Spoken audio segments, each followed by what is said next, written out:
friends, whenever I'm out showing property, I always get the same questions from people thinking about moving here, being like, hey Christina, what about that? What is this thing over here? So today we're gonna dig deep into it. Some of it, real concerns, others, just fake news, and we'll break all that down, trying to help you figure out if this area is really right for you. Okay, number one, and I actually got this question twice this week. People asking me, all right, I have a deathly fear of alligators. How the heck am I going to move to Florida? So here's the real deal. I have lived in Florida my entire life, and the only times I have ever seen alligators are either at the zoo or in a swampy place where you would expect alligators.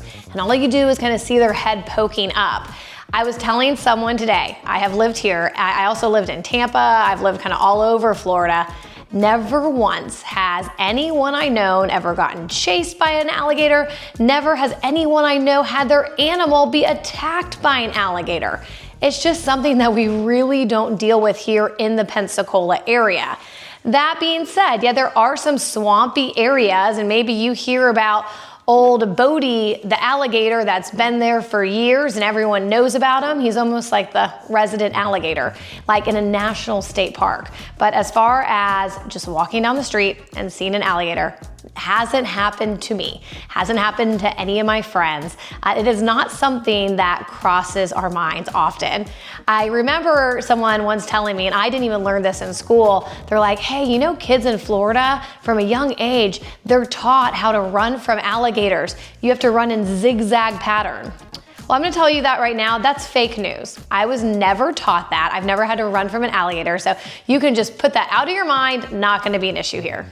But there is one thing that might be an issue that you've never thought of: black bears.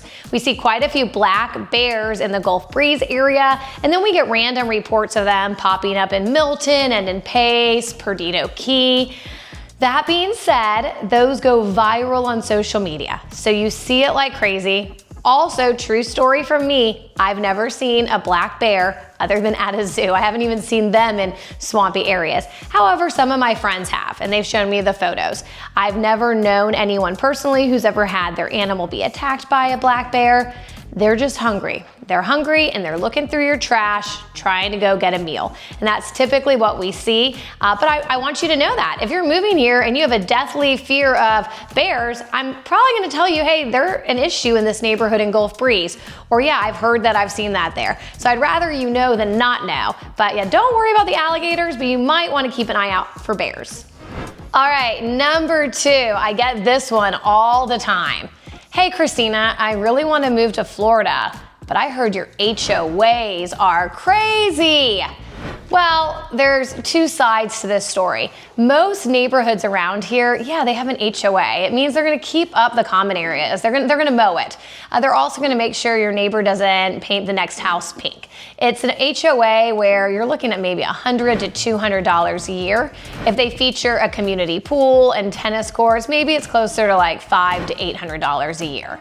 So those are the ones where I'm like, they're kind of easy HOAs. It just makes sure that, yeah, nothing crazy is happening. And if you're sharing something like a pool, everyone's pitching in toward it.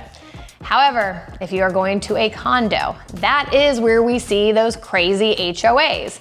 Some as high as $25,000 a year. And that is just one complex here that's kind of the crazy outlier. But most of the HOAs are, you know, between $10,000 and $15,000 a year. And this is a condo. And with a condo, that does include a lot. It's including your water and trash. It's including your internet, your cable. It's including your exterior insurance. You just have your interior insurance. So a lot of these properties are likely on the beach. So what I like to tell people is, these are things that you're paying for one way or another. Either you're paying for it in form of your own insurance and it's high, or it's an HOA. But we talk about that so you can understand. The HOA is like, the monthly fees don't scare me as much as the big assessments that can pop up. And we can go into that a whole other time. But the vast majority of our neighborhoods, if it's an HOA, it's really not a big deal. However, if you want to park your RV in your front yard, if you want to paint your house pink, if you want to turn your boat into a living room and put it in your front yard, then you probably don't want to be in an HOA, because maybe those neighbors are going to be like, hey, I'm calling HOA police on you. But for the vast majority, it's not a massive deal. It doesn't cost much money. They're not putting a whole lot of restrictions on you, but there are some that do. So that's something that we definitely need to chat about if it's something you're interested in. Number 3, I get this one all the time when I'm actually in a home showing houses. We go to the living room and people look at me and go, why the heck do they have fireplaces in Florida? Well, we see it all the time. We still like to be cozy. We still love the idea of a fire crackling around the Christmas tree. And believe it or not, it does get kind of chilly here. We had it where it snowed last year. We got like 12 inches of snow. It was the coolest day. And we do get just snaps where it gets into the 20s. It doesn't last year round, but it does get cold. And we really love it when it does correlate with Christmas. That is a magical year. But there's also times that, people are jumping in the water on Christmas. The weather here is a little nuts on that. There's no predictability, but there is definitely a few weeks a year where we are breaking out our heavy coats, putting on some scarves, putting gloves on, the seat warmers and everything, because it does get cold. And what you'll find is even when it gets to about 65, that is fireplace weather. We are ready to turn the fireplace on. We want to pretend that we are in, changing leaf season, just like all the rest of you. But the beauty is we're on the beach. So we love getting those fireplaces going. So I always think it's funny when people ask that, because we do love our fireplaces here, and you'll see them in a lot of houses. You'll see gas fireplaces, wood burning, and then now these days, a lot of people just have the electric ones that put off a little heat. They look pretty. They add to the ambiance. But yeah, always getting that question. All right, number 4, is my house going to flood? I hear this all the time, and it's for good reason. You see the media, you see the hurricanes coming here, and you're like, man, I do not want to be in a flood zone.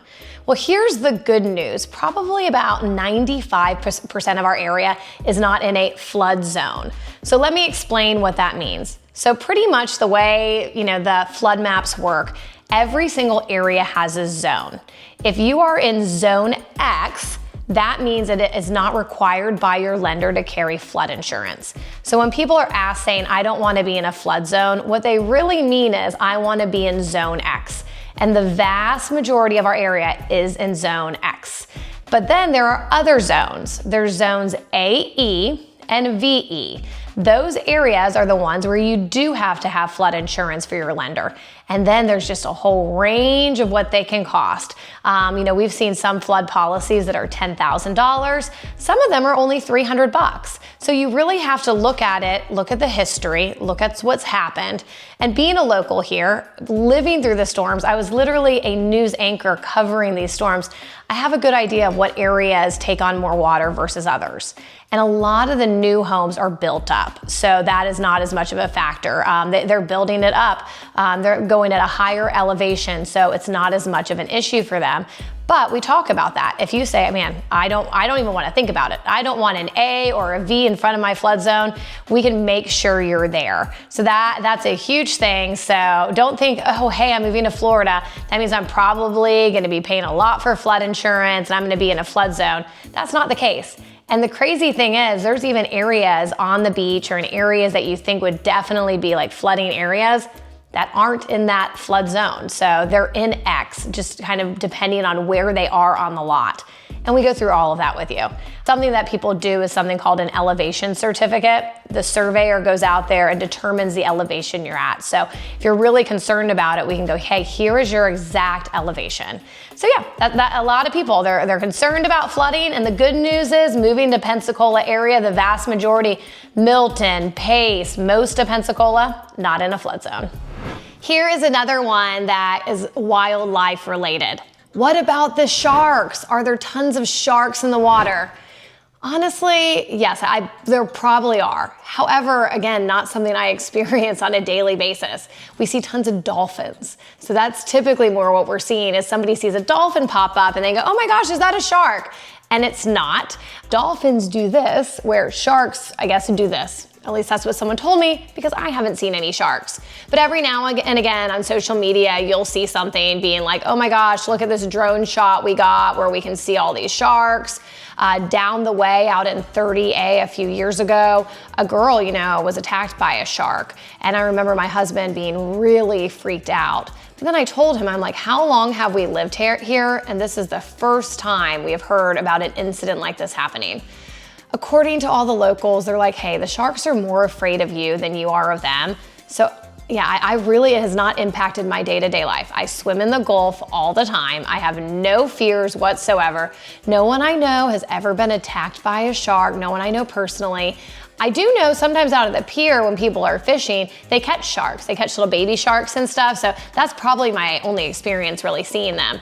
And then you see it on social media, and a lot of times there's fake news on social media where they use photos from other places being like, oh my gosh, this was Pensacola. And then people will comment, I think I saw that in Myrtle Beach. I saw that there. So sometimes we see things like that. So people like to ask about the sharks. And again, it's not something that's ever impacted my day to day. I see tons and tons of dolphins though, and that is a true treat. And I promise you, it never gets old. So this is the big one, kind of waiting until further in the video to talk about it. The hurricanes. People are always like, okay, let's be for real. What is it like to live in an area that gets hurricanes? So I'm honest, it is something we watch. It's something we watch all the time. So hurricane season is the big time we're watching is October, September, and October.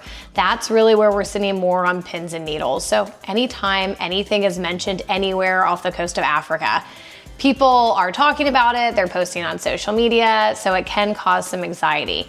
However, Pensacola, it's been a while since we've had a direct hit. We had a hit with Hurricane Sally in 2020. More of the Perdido area got that. Pensacola Beach, a lot of people got new roofs. People had water rise and stuff. Different people had different levels of damages. It wasn't like Hurricane Ivan though. Our big storm we had was Hurricane Ivan in 2004. When you see the terrible hurricane footage from any hurricane and you're like, oh my gosh, that's terrible. That was 2004. So it's been, 21, almost 22 years since that. And people remember it. The good news is technology is better than ever. You know well in advance it's coming, so you can evacuate.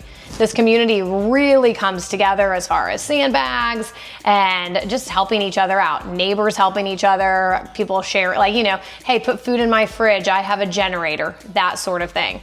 Getting prepped for hurricanes, that is where when we're looking at a home, we really look at it. Does it have hurricane shutters? Does it have a whole home generator? Different things just to be on the lookout for, whenever a storm is coming our way.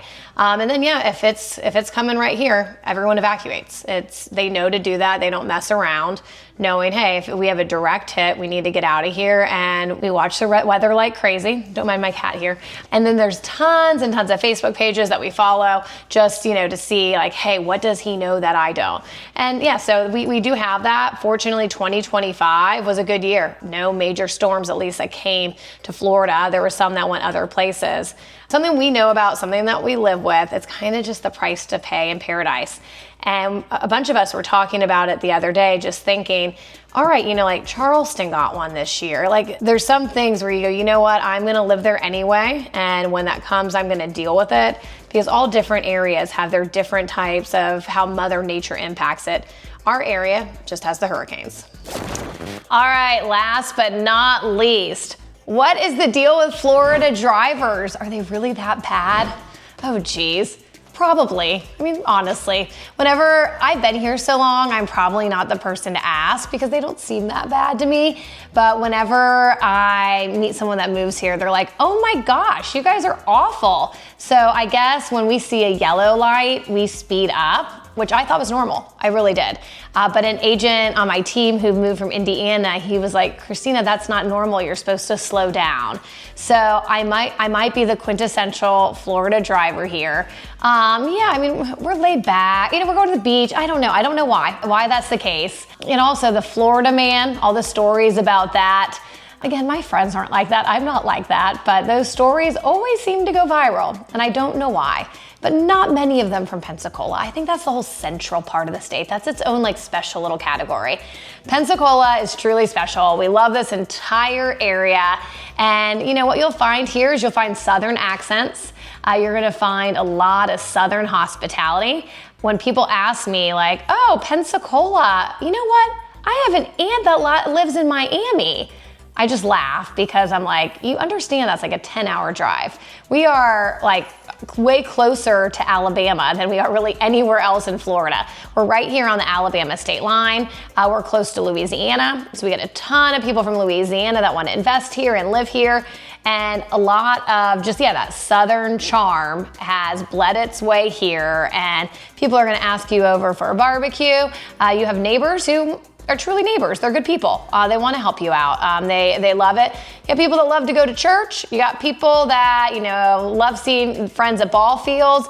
Just a real fun place to live. So Pensacola, awesome. You might have to put up with some crazy drivers, but hey, everywhere has its pros and cons. Thank you so much for hanging out with me. I get these questions all the time, so I just wanted to share them with all of you guys because, obviously it's living in people's brains. Make sure to call the number on that screen. We're here to help you. We want you to move to our little slice of paradise. It is amazing, great prices, great fun, great people. See you next time.